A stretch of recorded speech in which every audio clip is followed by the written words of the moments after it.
Bonjour Vanina. Bonjour Romain. Alors vous êtes actuellement au sein de l'incubateur Kaléidoscope, vous participez au programme d'incubation. Est-ce que vous pouvez nous dire un petit peu plus, quelques mots sur le projet sur lequel vous êtes en ce moment? D'accord, donc je me présente Vanina Rendirenette, je suis aide médico-psychologique diplômée d'État et je suis à l'initiative du projet Plifoki Craving. Donc le craving au niveau de l'addiction, le craving c'est le manque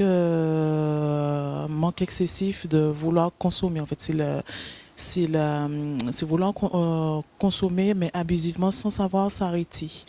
Donc au niveau de l'incubateur depuis fin mai, début juin, par rapport à mon projet, puisque je ne connais pas vraiment tout ce qui entoure l'accompagnement au niveau de l'entrepreneuriat social. Donc l'incubateur me permet d'accumuler des connaissances, les mettre en pratique et surtout pour pouvoir développer par la suite l'entrepreneuriat social.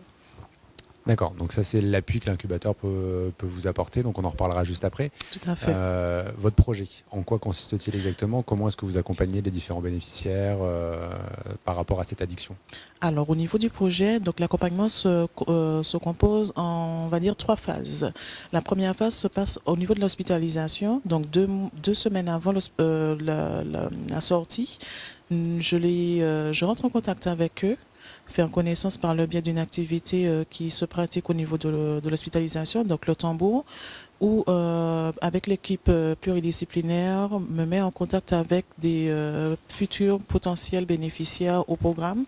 Donc je prends contact avec eux, il y a un entretien, il y a quand même une motivation, donc voir exactement quelles sont les ambitions de celui-ci ou celui ou de la personne face à sa maladie, puisque l'addiction, c'est quand même une maladie. Donc, face à cette maladie, quelles sont ses motivations, quels sont ses projets à court, à moyen et long terme pour arriver à vraiment une abstinence totale. Et par rapport justement à leur fragilité, puisqu'ils ne sont plus aptes à réintégrer, par exemple, un travail ou autre. Donc, pour pouvoir les aider à maintenir et à développer une autonomie vers une autonomie totale. Donc voilà, à la sortie, donc il y a un premier contact qui est établi par un rendez-vous, un entretien à domicile, donc ce qu'on appelle les visites à domicile. On fait un constat, un diagnostic du lieu de vie avec la famille aussi, puisqu'il ne faut pas oublier que ces personnes sont exclues de leur famille par rapport au problème de l'addiction. Donc, faire un diagnostic, mettre en place ce qu'on appelle des projets d'action personnalisée et par rapport à mon métier, donc en tant qu'AMP, je les accompagne dans les actes de la vie quotidienne, donc par un soutien médico-psychologique, par des activités à but thérapeutique, donc sous l'estime de soi par exemple, et par la suite les diriger vers des structures de formation pour quand même ils puissent développer leur potentiel vers une réintégration vers l'emploi. Ok, donc un réel accompagnement de toutes ces personnes en addiction. Tout à fait. Ok. Et donc aujourd'hui, par rapport à ce projet-là et à tous ces éléments-là, par rapport à cette structure-là, comment le programme d'incubation, comment Kaléidoscope vous aide dans cette démarche-là pour structurer ces différents éléments?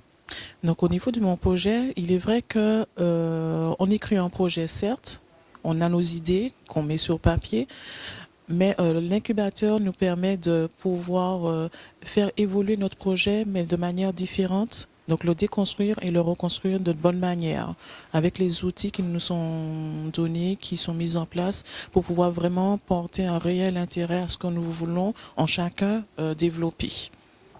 D'accord, donc sur quel type de thématique vous êtes accompagné par l'incubateur? Sur quel type de compétences vous pouvez développer grâce à l'accompagnement de l'incubateur? Alors la thématique, comme tout le monde, donc sur l'écrit, sous la manière d'aborder justement nos futurs partenaires, nos futurs, par exemple, collaborateurs, comment justement vendre, entre guillemets, nos produits, nos services vis-à-vis des personnes que nous allons aborder, que nous allons accompagner, mais aussi, par exemple, la budgétisation. Donc, savoir combien nos prestations vont coûter et surtout mettre en place des techniques pour aborder, pour présenter, pour analyser même personnellement nos coûts, notre gestion par rapport à notre future entreprise, nos futures associations, mais aussi se placer justement en dehors du contexte de nos projets pour voir exactement la portée, l'utilité et vraiment mettre les choses en place palier par palier et non ne pas se précipiter et se dire comme quoi on a manqué quelque chose. Donc l'incubateur nous permet réellement de pouvoir de passer de l'idée au projet, mais du projet à la faisabilité et à la porter par la suite sur la viabilité et la longue durée sur la pérennité du projet. Tout à fait. Ok, très bien. Merci beaucoup. Merci à toi.